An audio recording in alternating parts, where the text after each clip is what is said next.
Olá a todos, bem-vindo a mais um episódio dos 21, o projeto dos 230 obviamente, mas apresentando os 21 eurodeputados portugueses. E hoje estamos com a Isabel Carvalhais, deputada eleita pelo Partido Socialista, e estamos aqui neste espaço maravilhoso em Sintra, com uma boa vista para toda a vila. Sem dúvida. Muito obrigada, bem-vindo também. Muito obrigada por este convite e por esta oportunidade de falarmos um pouquinho também de trabalho, enfim. E falando e começando também a nossa conversa, começamos obviamente também pela sua infância.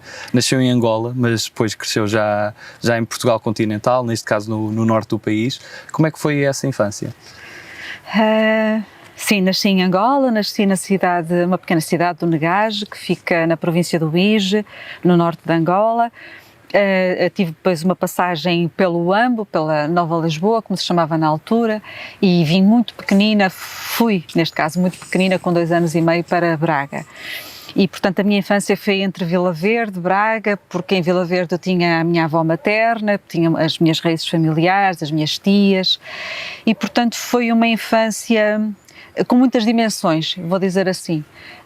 Uma dimensão muito boa, muito positiva, dessa presença da família, de uma família extensa, desses afetos, dessas tradições que nós guardamos, essas boas recordações daquilo que eram os aniversários, que eram as festas da família, do Natal, da Páscoa, tudo vivido assim com a dimensão muito, muito tradicional e que eu gosto muito, particularmente na região de que estamos a falar, da região do Minho.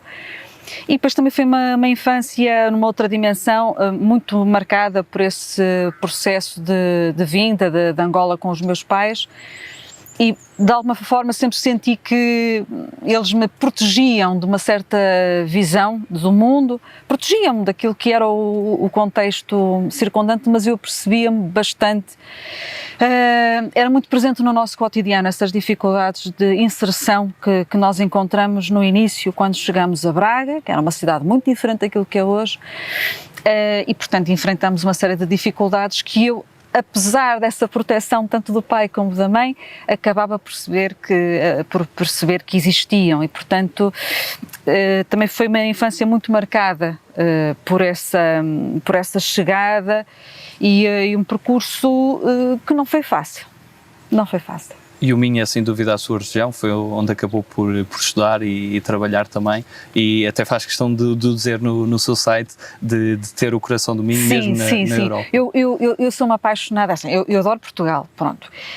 Sou muito emocional, digamos, portanto quando falo dos afetos eu falo mesmo com com afeto, mas eu tenho um carinho pela região de Trás-os-Montes e do Minho, porque Trás-os-Montes era a terra do meu pai era de Chaves, e o Minho para mim é a minha casa desde pequenina, portanto eu tenho uma paixão pela nossa forma de ser, pelas nossas paisagens, as nossas tradições, a nossa gastronomia, eu digo, é tudo bom no Minho, no Alto Minho, lá está, porque cresci, e talvez também não só porque cresci nesse contexto, mas porque tive a possibilidade depois de viver noutros espaços, mesmo fora de Portugal, e eu acho que quanto mais mundo temos, quanto mais saímos e conhecemos outros espaços, mais valorizamos aquilo que é nosso. E acho que também resulta um bocadinho esta minha paixão pelo Minho, pelo Alto Minho, por Trás-os-Montes e, no fundo, pelo meu país, vem muito também desde ter estado fora e ter aprendido, de facto, a valorizar muito o que temos cá dentro. Sem dúvida. E além desse sangue flaviense e dessa visão que também tem do Minho, e o facto de também ter crescido numa zona mais distante, mesmo dentro de Angola, um pouco não tão ligada à própria capital, sente que lhe traz uma visão diferente ao olhar a Europa e sobretudo quando se fala de coesão territorial? Eu julgo que sim, tudo acaba por estar interligado. Eu sempre tive múltiplas experiências de periferia, por várias razões. Hoje em dia já não se sente tanto, por exemplo, alguém que vive numa cidade como Braga não pode dizer que é periférico, portanto, por 1001 razões, porque temos comunicações, vias de comunicação muito melhores e mais rápidas, porque de facto vivemos hoje em dia também num contexto em que a própria comunicação, não é? As tecnologias de comunicação são completamente diferentes e, portanto, falar em periferia hoje em dia podemos falar muitas vezes no contexto, lá está, da distribuição de poder. E aí sim faz sentido, não do ponto de vista meramente geográfico. Mas eu tenho muito presente esta condição periférica por várias razões, e não é apenas a periferia geográfica, é até por outras questões, uma periferia social também, porque sou de uma classe trabalhadora, é essa a minha origem, e portanto isto também é integrado na minha identidade, a periferia. E isso marcou, por exemplo, não quero fugir ao que estava a dizer, mas marcou, por exemplo, o gosto que eu sempre tive, o fascínio que eu sempre tive pelo estudo daqueles que são menos empoderados na sociedade. O gosto que eu tenho, por exemplo, pelas migrações, o estudo das minorias étnicas, e que eu devo muito, muito a uma pessoa que já não está entre nós, que era a professora Maria Ioannis Baganha, uma mulher absolutamente extraordinária que eu conheci ainda na Universidade de Minho, foi a minha professora de Estatística, curiosamente, e depois eu voltei a encontrar em Coimbra.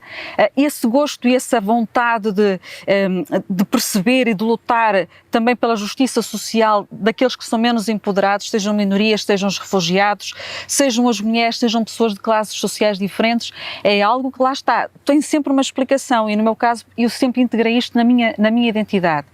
E claro que sou muito sensível também às questões da coesão territorial. Eu acho que nós já fizemos um grande percurso, mas um grande percurso, e é preciso não ter memória de facto daquilo que éramos há 30, 40 anos para ignorar e para dizer o contrário, mas temos que fazer ainda muito em termos de convergência com o resto da Europa. E eu que passo semanalmente agora os meus dias em Bruxelas e depois em Estrasburgo, e, enfim, tem essa possibilidade, no fundo, estar ali um bocadinho naquilo que é o coração geográfico da Europa. Sinto que nós, enquanto país, ainda temos uma dimensão periférica a combater.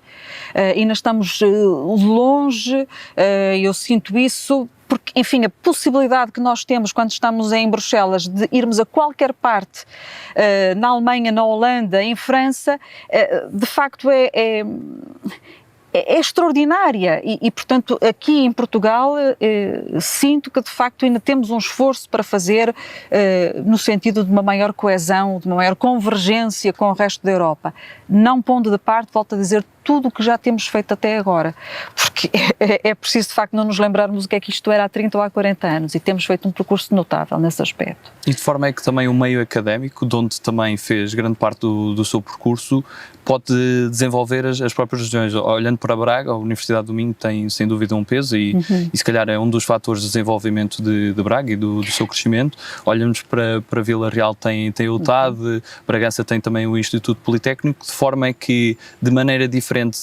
pode ser uma forma de desenvolver a própria região, atraindo não só emprego, mas também a formação da sua população, ajudar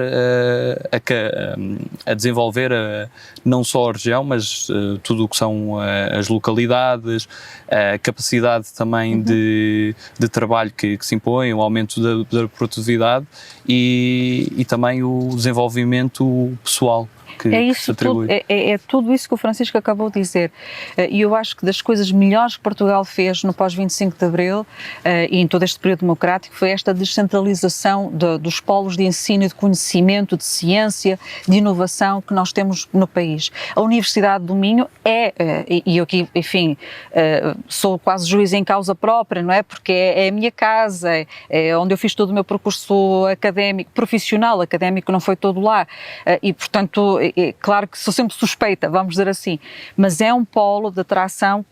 Todas as universidades, e eu aqui, voltando até à questão das periferias, são importantes, mas as que estão situadas mais longe dos centros, vamos dizer assim, em centros como Lisboa, são fundamentais, Lisboa, Porto, são fundamentais porque o que estava a referir há pouco, a capacidade de trazer jovens de outros países europeus, de outros continentes, África, Estados Unidos, Ásia, a quantidade de estudantes que vêm para essas universidades, é uma coisa maravilhosa, é fantástico. Nós vamos a uma universidade, à Universidade do Minho, à Universidade da Beira Interior, vamos ao TAD, e o que é que nós vemos? Nós vemos uma comunidade de alunos de diferentes países, com diferentes expressões culturais e, portanto, com uma capacidade de intercâmbio, de nos enriquecer extraordinária, e aquilo é uma vida, vamos dizer assim, é um contributo, é uma riqueza para as localidades, do ponto de vista empresarial, certamente, mas também do ponto de vista cultural, que é inigualável, diria assim, que dificilmente outro tipo de instituição conseguiria este tipo de riqueza,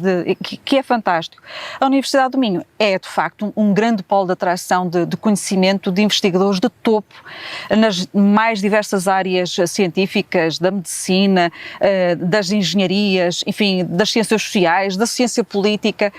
É de facto um polo de atração, quer de estudantes, obviamente, quer também de pessoal docente, de professores, e tudo isso dinamiza, traz uma atividade à própria cidade que, obviamente, seria muito difícil de competir com outro tipo de instituições, não é? E portanto, é uma das maiores riquezas no nosso país, a existência de todo este conjunto de universidades, volto a dizer, sobretudo as que estão mais afastadas das grandes cidades, porque têm trazido um contributo que nenhuma empresa, eu diria assim, consegue trazer. Por várias razões, desde logo até sociológicas, pelo tipo de comunidades que uma universidade chama a si.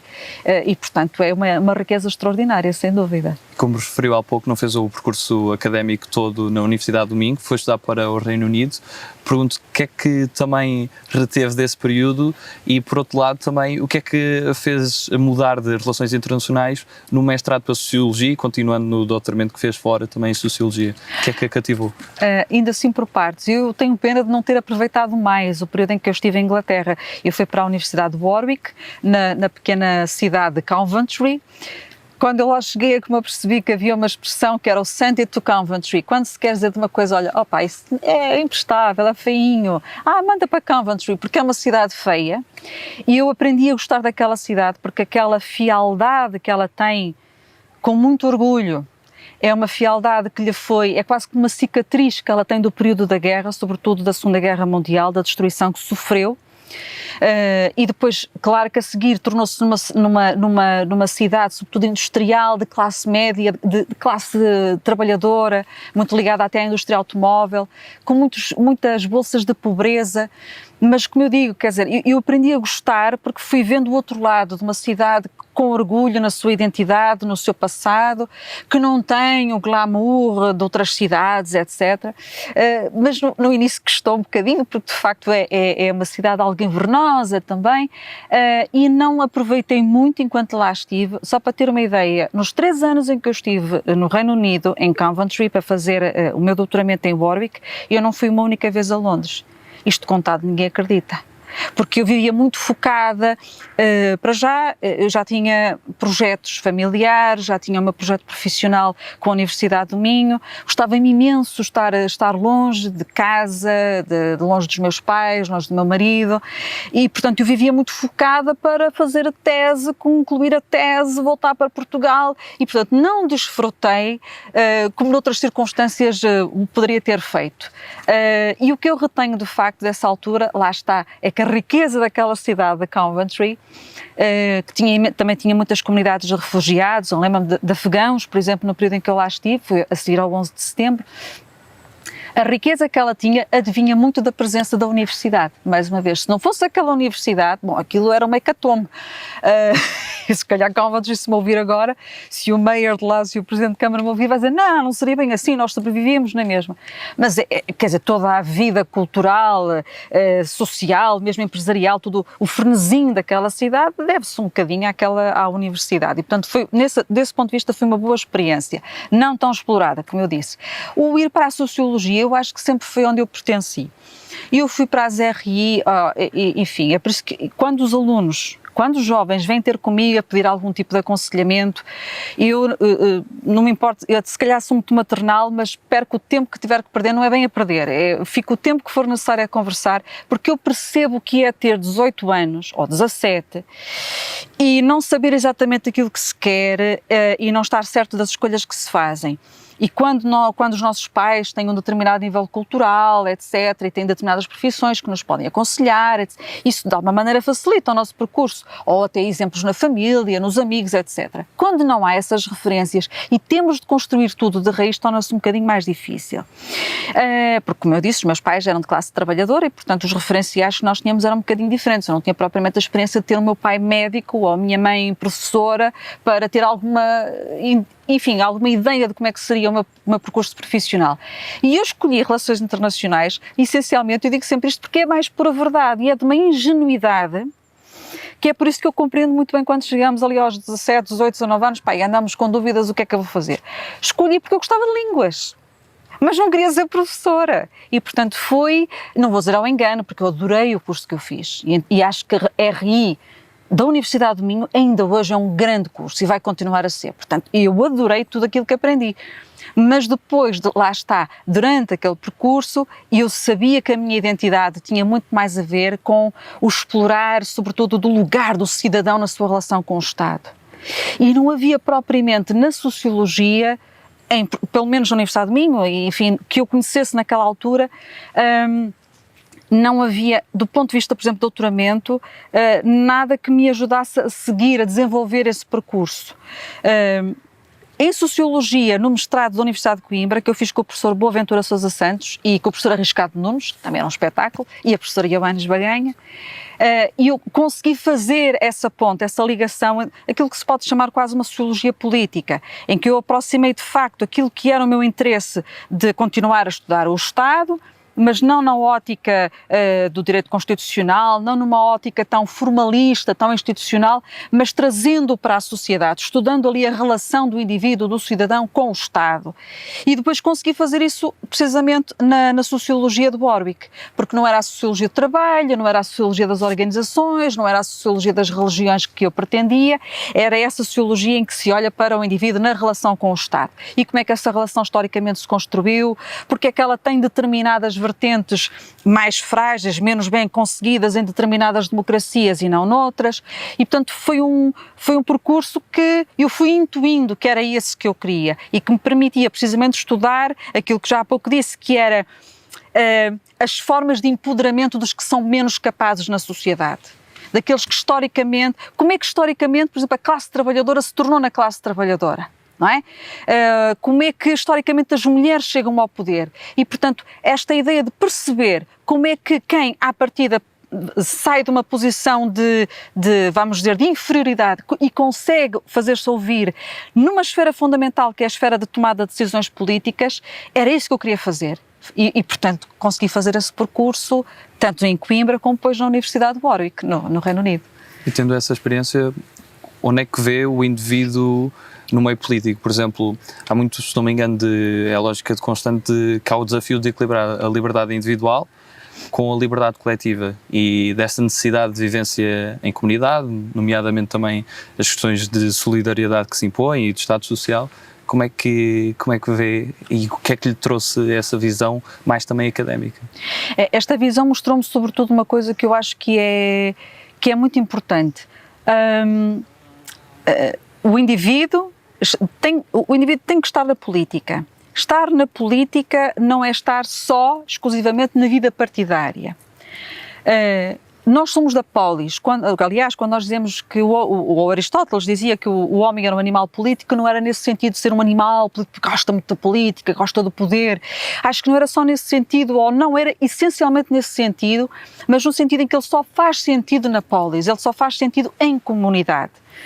Se calhar ele, enfim, o pensamento era mais extremado, como nós sabemos, porque o contexto da Grécia Antiga, a maneira como se concebe a relação do cidadão, do indivíduo com a comunidade é completamente diferente, não é? Um republicanismo que hoje em dia não se pode exigir às pessoas, porque é de um dever, um sentimento de dever cívico, de devoção, que às vezes é difícil de transmitir às pessoas. Mas o lugar do indivíduo é na política. Não é necessariamente na vida partidária. Pronto, isso é um capítulo, é um elemento que tem que se mostrar também às pessoas que é digno, porque isso levava-nos a uma outra conversa, porque infelizmente nós vemos muitas pessoas hoje em dia a terem uma péssima ideia daquilo que é a vida partidária, uma militância, a pertença a um partido, e também temos que desmistificar isso e trabalhar no sentido de uma consciencialização cívica, uma pedagogia das pessoas para perceberem que não é assim, mas também é importante que as pessoas percebam que a vida política não se resume aos partidos. E, portanto, desse ponto de vista, e eu acho que no mundo académico, enfim, ajuda a perceber, quando se estuda estes fenómenos, ajuda a perceber isso assim, como é que eu vou dizer, de uma forma mais distanciada. Tudo é política. Quando as pessoas discutem a qualidade do ar, do meio ambiente, da sua cidade, discutem, sei lá, ou, por exemplo, querem discutir um projeto intercultural de relacionamento com uma determinada comunidade, as pessoas não se apercebem que, na maior parte dos casos, aquilo tem uma dimensão política. O que se passa é que todos nós vamos sendo erradamente educados ao longo da nossa vida para uma ideia muito pequenina do que é a política. E achamos que a política é naquele sentido mesquinho dos frenesinhos partidários, das quesílias partidárias, intrapartidárias, e portanto não vemos a verdadeira dimensão da política. E eu acho que isso tem que ser, temos todos, e eu espero que o vosso projeto também ajude a isso, a perceber que a política vai muito mais além disso. Nós somos seres de comunidade, nós temos o dever de olhar pela nossa comunidade e, portanto, muito do que nós fazemos é política e tem que ser política. Política é envolvimento cívico e não é apenas o cartão de militante, se bem que também não há nada de errado com o cartão de militante. É bom que se diga. Voltando um pouco ao seu percurso, o que é que se dá após a doutoramento e defesa também da tua tese de doutoramento até 2019 e como é que surge este convite, neste caso para integrar uma lista do Partido Socialista e de mais tarde tornar-se eurodeputado? Olha, no meu percurso foi sempre académico, portanto, na Universidade de Minho, como professora, portanto, quando me doutorei continuei como professora auxiliar, depois fiquei como professora associada a partir de 2018, sempre com a minha atividade de docente, de investigadora, ligada também ao Centro de Investigação em Ciência Política da Escola de Economia e Gestão, e, portanto, e curiosamente, falando e ensinando todos os dias sobre a ciência política e sobre o Estado e sobre a democracia e sobre cidadania e escrevendo dentro do possível também sobre essas questões, eu digo dentro do possível porque muitas vezes a quantidade de funções de gestão académica, de lecionação, disto e daquilo, não é tirar tempo porque tudo é útil, mas implicam uma repartição muito grande de tempo e, portanto, o que é alocado exclusivamente à investigação às vezes é muito menos do que aquilo que nós gostaríamos, ou que eu pelo menos gostaria. E fui fazendo esse percurso. E o convite surgiu sem que eu tivesse tido qualquer presença, ou pelo menos tive uma presença muito discreta, de colar cartazes, portanto não foi uma presença, enfim, vamos dizer, muito pública numa campanha presidencial que tinha sido a de 2015-16 e portanto, mas que foi muito discreta, quer dizer, fiz o meu papel com absoluta, e foi uma experiência maravilhosa na altura, pronto, aquele envolvimento todo com a comunidade, mas não tinha presença nem partidária, nem noutras, sei lá, noutras ações, e portanto o convite surgiu. E isso deixou-me fascinada, quer dizer, eu para já respondi na altura ao convite, está bem, acho que sem muita consciência daquilo que vinha a seguir. E lá está, isto foi um bocadinho, como eu dizia há pouco, a propósito da ingenuidade de escolher as relações internacionais. Mas a vida também é feita disto. Às vezes nós queremos passar a imagem de que somos pessoas extremamente racionais e que muito ponderadas e que fizemos, enfim, decisões muito acertadas porque calculámos isto. Não, eu tenho a frontalidade de admitir que algumas das coisas mais fantásticas que me têm acontecido na vida são de impulso. E, portanto, é o dizer sim, vamos em frente, vamos, sem medo, e logo se vê. Eu, se tivesse pensado muito, por exemplo, se devia ou não ir para a Inglaterra já estando casada, se calhar não tinha ido, não sei. E, portanto, há várias coisas na minha vida em que vamos em frente e tem resultado. E, portanto, veio esse convite, que eu aceitei, desde logo, porque sempre senti uma mulher de esquerda, sei do ponto de vista ideológico, do ponto de vista dos valores, do que eu defendo, daquilo que é a concepção de uma mundivisão da sociedade e da organização da sociedade e do Estado, sei que sou de esquerda, portanto não me senti nada desconfortável, mas depois achei muito curioso, porque a grande justificação que me foi dada tinha a ver precisamente com o meu percurso académico. Porque falava muito, eu não andava a indoutrinar, nem nunca indoutrinei ninguém nas aulas, mas o facto de ter este compromisso, digamos, de falar tanto da política, da nobreza da função política, do espaço político, de alguma maneira foi fazendo algum percurso. E, portanto, havia pessoas na própria JS e as pessoas do PS a nível distrital e a nível concelhio que se lembravam de mim da universidade. E isso também é uma experiência muito curiosa, porque eu, ao longo destes anos, fui tendo alunos de diferentes juventudes partidárias, de diferentes partidos, sem ser juventudes, e muitas vezes eu não sabia, só sabia isso posteriormente. Ou seja, quando as pessoas terminavam os cursos e vinham depois mais tarde falar comigo, sabe que eu na altura... Portanto, eu nunca andei a perguntar a ninguém quem é que era desta ou daquele partido, porque não faz parte sequer do meu trabalho académico, nem isso para mim é relevante, minimamente. Mas é curioso, porque ao fim dos anos nós apercebemos da quantidade de pessoas que nós conhecemos e que também fizeram um percurso político, a nível local, por exemplo, e portanto, olha, para mim algo que eu achei fascinante durante a campanha das eleições europeias e que me era muito confortável neste sentido, apaziguador, porque para mim era uma experiência muito diferente e muito intensa e um pouco, como é que eu vou dizer, assustadora. É que a todos os sítios onde eu ia, nas 14 concelhias, 14 concelhos do distrito de Braga, havia sempre alguém que tinha sido meu aluno. E que era do Partido Socialista, ou que era da JS, ou que até era de outros partidos, mas que ia para me ver, para dizer, muitos até diziam, olha, vou votar em si, as pessoas não votam propriamente, mas pronto, porque foi minha professora, e o encontrar alguns rostos que me eram familiares, no contexto assim de centenas de pessoas, era muito tranquilizador.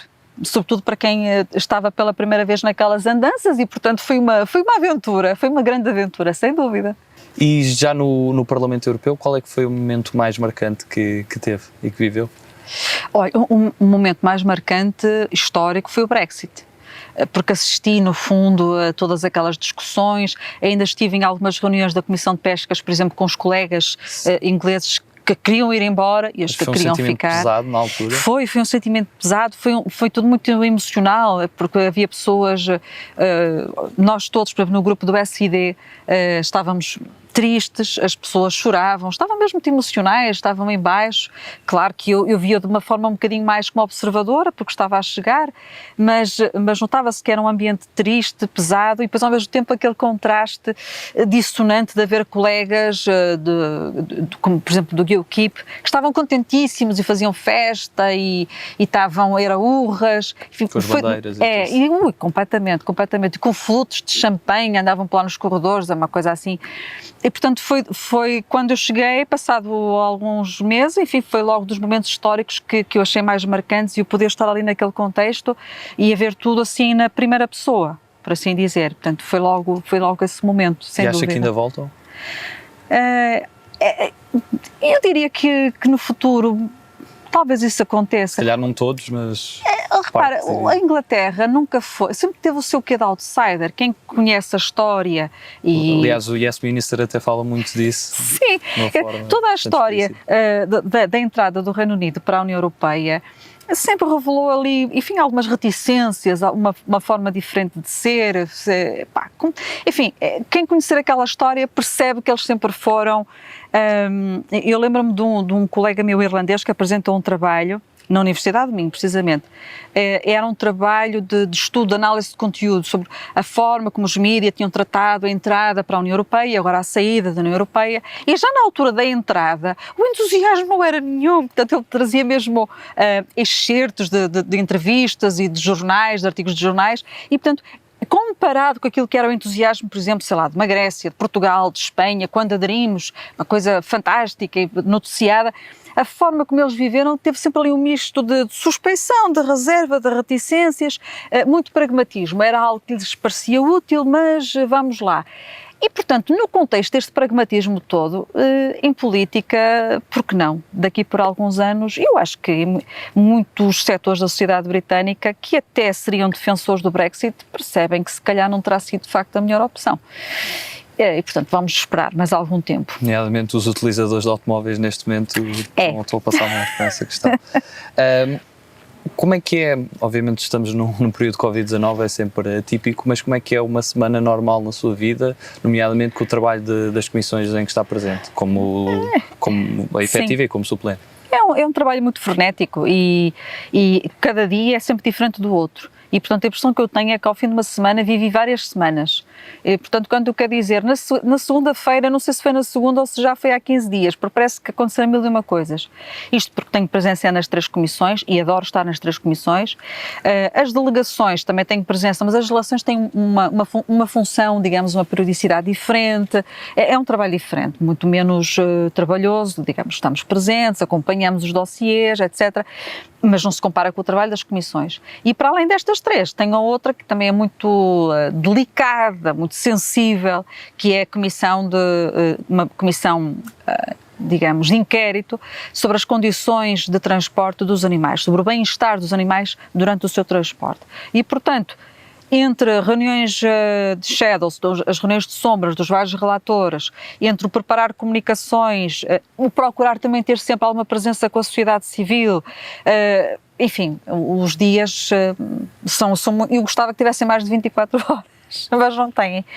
E a pena que eu tenho é que, apesar de todo o trabalho, eu gostava de poder ter tempo para me dedicar ainda mais a ir às escolas, a estar com empresários, a estar com as instituições. O Covid veio, enfim, a pandemia veio criar aqui uma grande entropia. Eu já estava com alguma dinâmica de trabalho no terreno, por assim dizer, às sextas-feiras, aos fins de semana, porque é a única altura em que, vinda de Bruxelas, consigo ter esse contacto. E o período pandémico foi absolutamente demolidor, quer dizer, e já estamos todos cansados de webinars, isto tem muita graça, ajuda, porque ao mesmo tempo não temos aquela dependência física, podemos até estar em 3 reuniões ao mesmo tempo, mas não é a mesma coisa. Não é a mesma coisa para negociar e, portanto, voltar às mesas de negociação, sobretudo na negociação de dossiês, como está agora a acontecer, é muito importante, fiquei super contente. E não é a mesma coisa quando queremos contactar com as pessoas, sejam escolas, instituições, associações, etc. Temos que ir ao terreno, estar com as pessoas, olhos nos olhos, é assim que se deve estar. E o dia só tem 24 horas, não dá para muito. E uma das delegações que faz parte prende-se com as relações com os Estados Unidos. Sente que mudou muito nos últimos tempos com a mudança também de presidência nos Estados Unidos? Se os Estados Unidos está de volta à mesa das negociações e se nessa mesa está a União Europeia ou se a União Europeia acabou de ficar um pouco fora, como vimos no caso do acordo que existiu com o Reino Unido e com a Austrália, nomeadamente na aquisição de material militar? Os equilíbrios de poder são dinâmicos e, portanto, aquilo que a União Europeia tem de fazer, de uma forma pragmática, é estar sempre na mesa das negociações, não é estar à espera que alguém a convide. E, portanto, nós temos que perceber aquilo que são as exigências da política interna norte-americana, porque sempre foi, em larga medida, a política interna a determinar depois a orientação da política externa. O Biden é um político experiente, eu diria que é um bom homem, enfim, é uma pessoa, um homem sensato, mas muito pragmático também, como nós sabemos, e portanto ele tem uma série de frentes de batalha, umas que foram criadas com este período de Trump, outras que já vinham de trás, que são mais estruturais, muitas delas a nível interno, a que ele tem que responder, e portanto é natural que isso também condicione a forma como ele se posiciona no exterior. Ele tem procurado ali reatar o multilateralismo, ele tem feito, enfim, voltou ao Acordo de Paris, etc. Eu acho que ali há outras dimensões muito mais importantes na política externa norte-americana, mais importantes no sentido que são mais exemplificativas daquilo que é o posicionamento dos Estados Unidos. E falo, por exemplo, da parte comercial.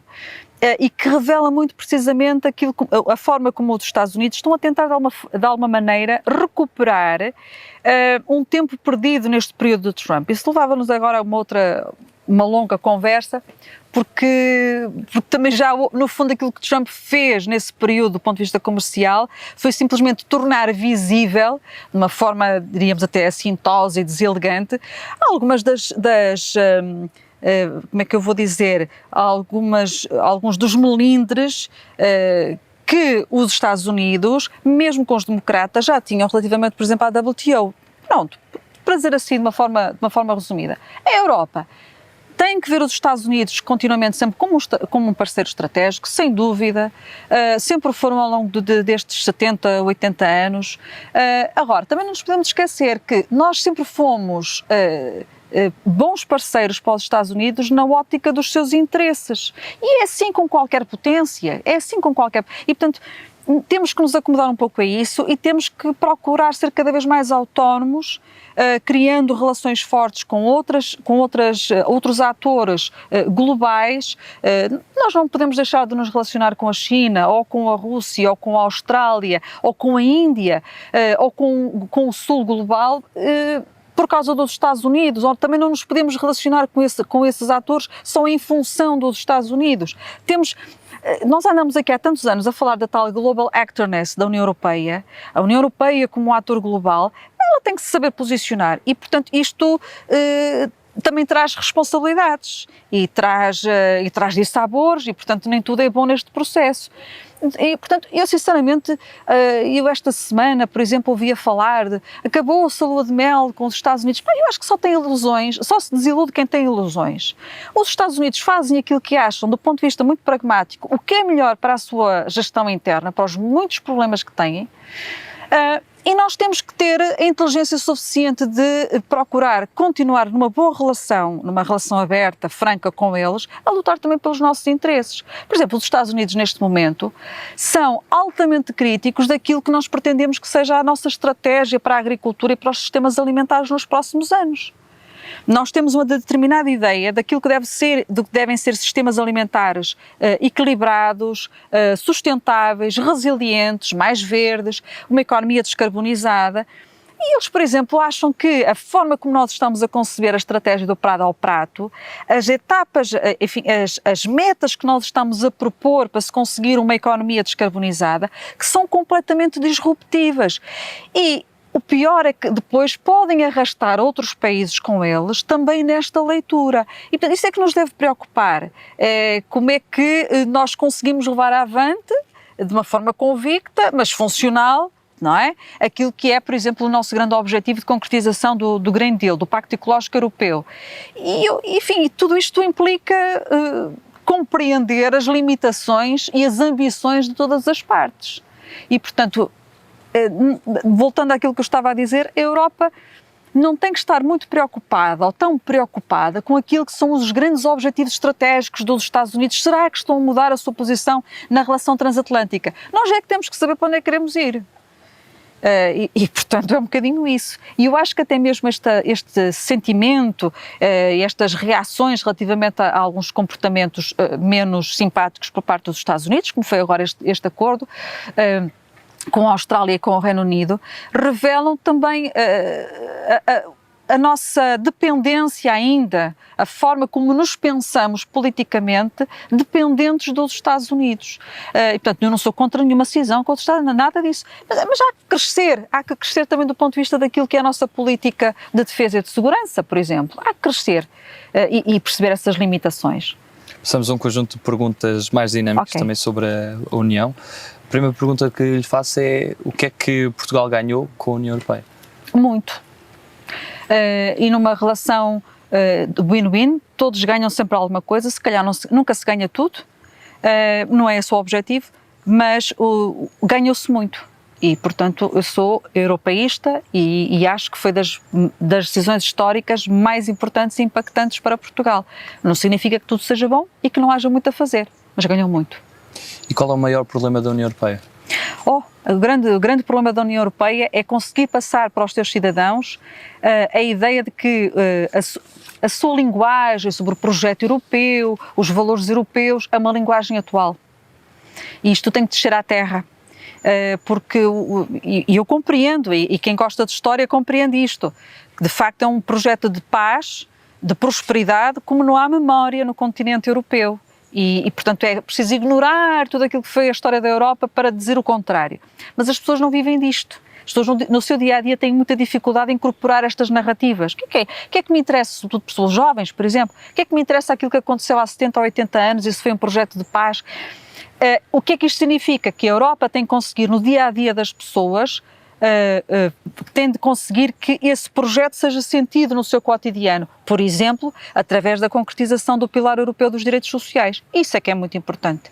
E eu acho que é um pilar fundamental para a sobrevivência do próprio projeto europeu. Tudo mais depois vem a seguir. Porque é como eu digo, é fundamental a questão do Estado de Direito, da solidariedade, de ser um projeto de paz, os valores da democracia, do respeito pelas diferenças, etc. E as pessoas, diria assim, em contexto de uma certa normalidade do seu cotidiano, percebem perfeitamente que tudo isso é necessário, mas num contexto de dificuldades, por exemplo, económicas, elas são muito menos sensíveis a essa narrativa e, portanto, elas têm que sentir qualquer coisa mais concreto na habitação, no acesso ao emprego, na diminuição das discriminações salariais entre homens e mulheres e, portanto, na diminuição das taxas de pobreza das crianças, a nível europeu, ou seja, é no dia-a-dia que a Europa consegue concretizar o seu projeto. A narrativa é importante, mas a melhor forma de viver a narrativa é levá-la para a vida das pessoas, no seu cotidiano. É o maior desafio que eu entendo para o futuro da Europa, sem dúvida.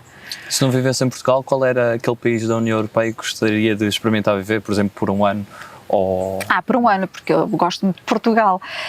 Há imensos países, eu em qualquer um dos 27, mas eu tenho assim um fascínio muito grande pela Itália.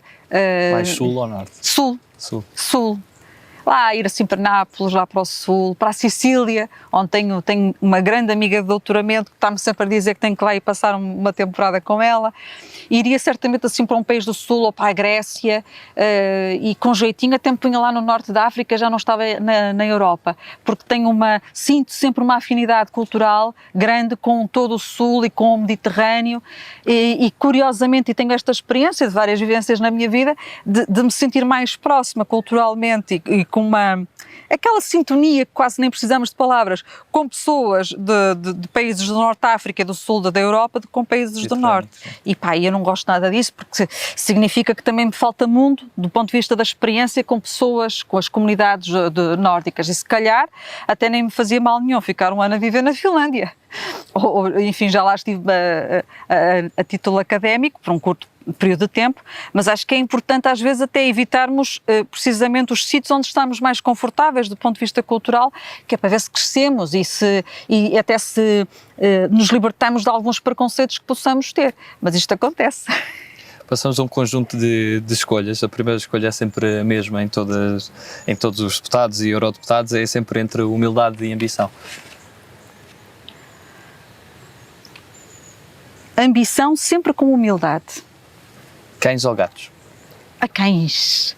António Variações ou chutes e pontapés?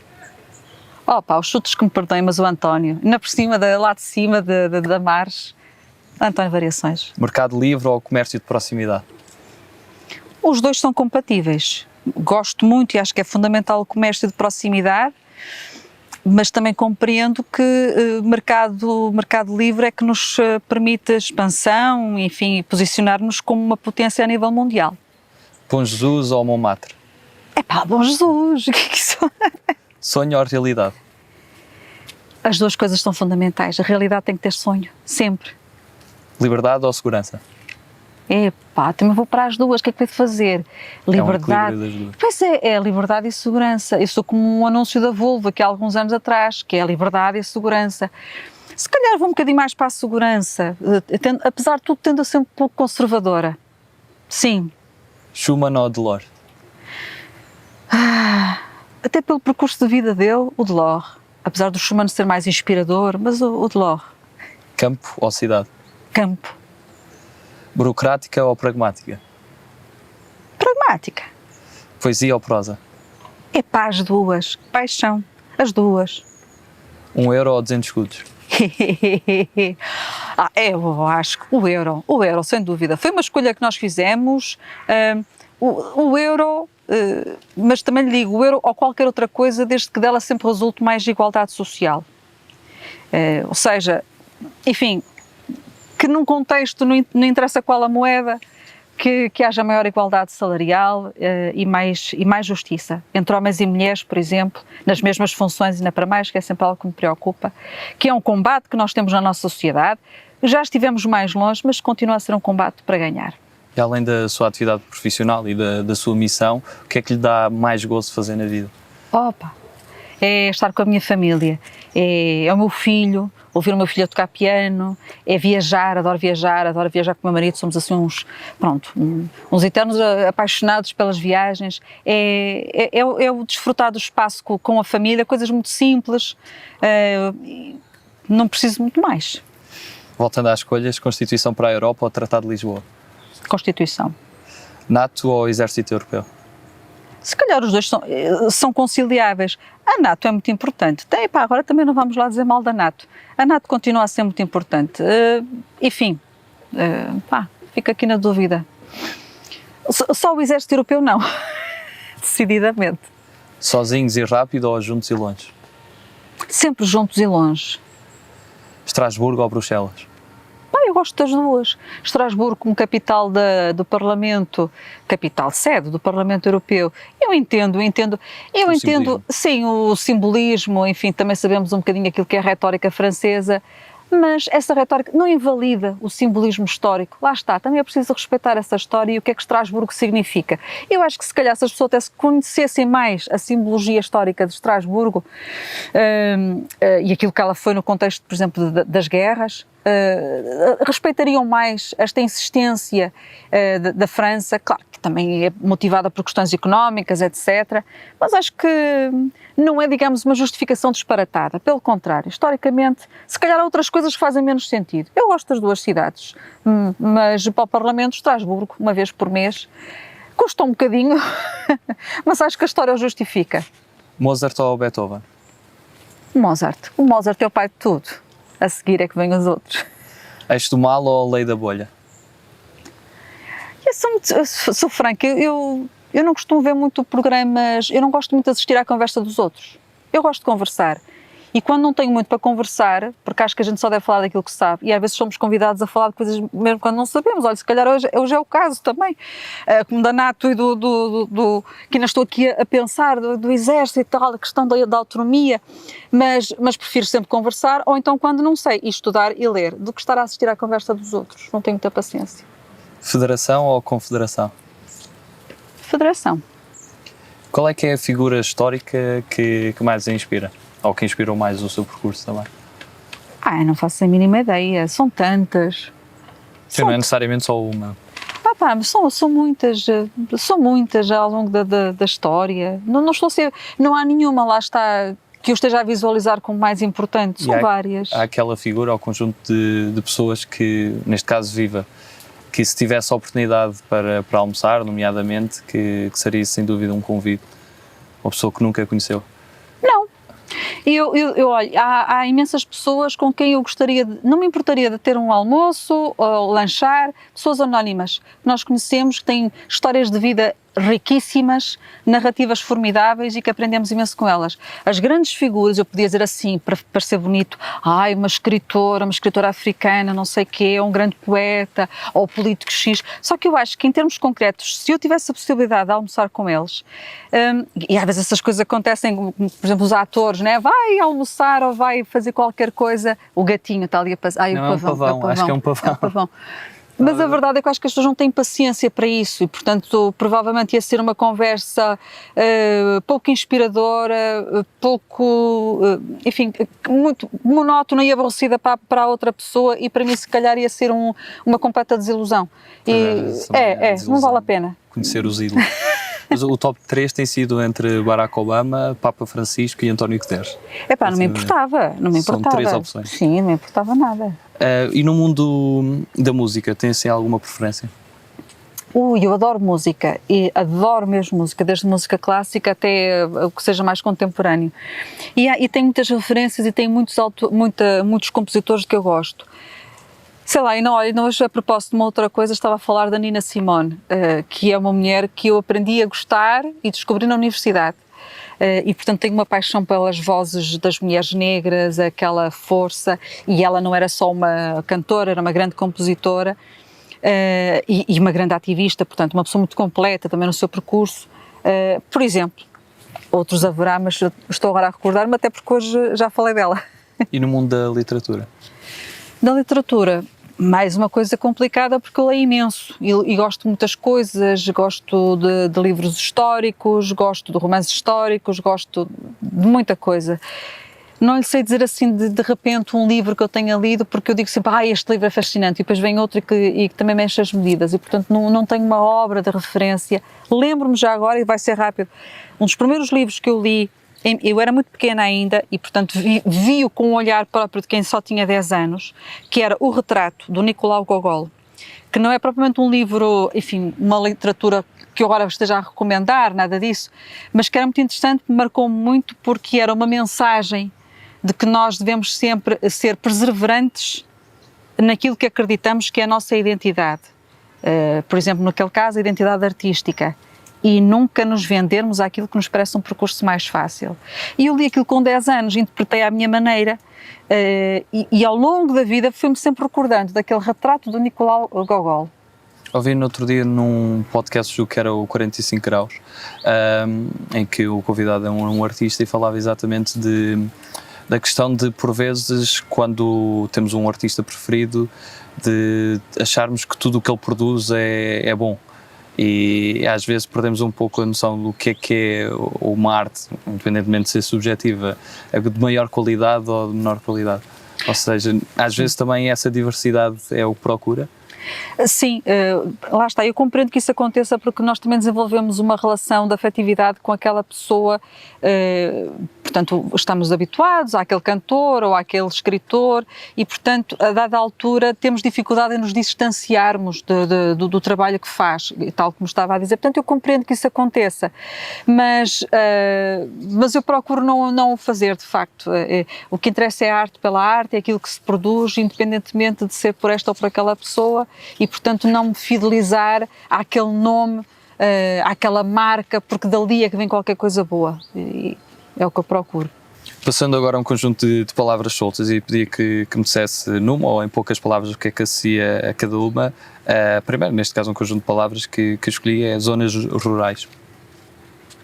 Vida. Desperdício alimentar. Tristeza. Minho. Alegria. Estratégia marítima. Necessária. Bangladesh. Problemático. Cuidador. Fundamental. Cidadania europeia. Muito importante e a construir. PRR. Muito importante. Sustentabilidade. O futuro. Jovens. O futuro também. Crianças. Amor absoluto. LGBTI. Luta. O POSEI. Essencial para as nossas regiões ultraperiféricas. Depois é preciso explicar, se calhar, o que é o POSEI. O POSEI é muito importante, é essencial. Para apoiar, nomeadamente, a agricultura, exatamente, os Açores e a Madeira. Que eu ainda tenho pessoas que me perguntam o que é isso das ultraperiféricas. Nós temos, do género, isso devia nos interessar. Interessa, temos os Açores e a Madeira. São ultraperiféricas. Pronto, então lá temos que explicar. Pescas. Uma enorme riqueza. Frugais. Não sei. Não me inspira nenhuma palavra de repente. Mas são mais céticos em relação ao projeto ou à necessidade de cooperação? Eu não penso muito neles. Se calhar é por isso que não vem nenhuma palavra à mente. Mas pode ser céticos, pronto. Pode e fulcrais? Muitos pontos. Trabalho. Todos os dias. Estado de Direito. Incontornável. Inegociável. Feminismo. Inegociável. Futuro. De todos nós, para todos, para todas, nas diferenças, nas lutas, para todos.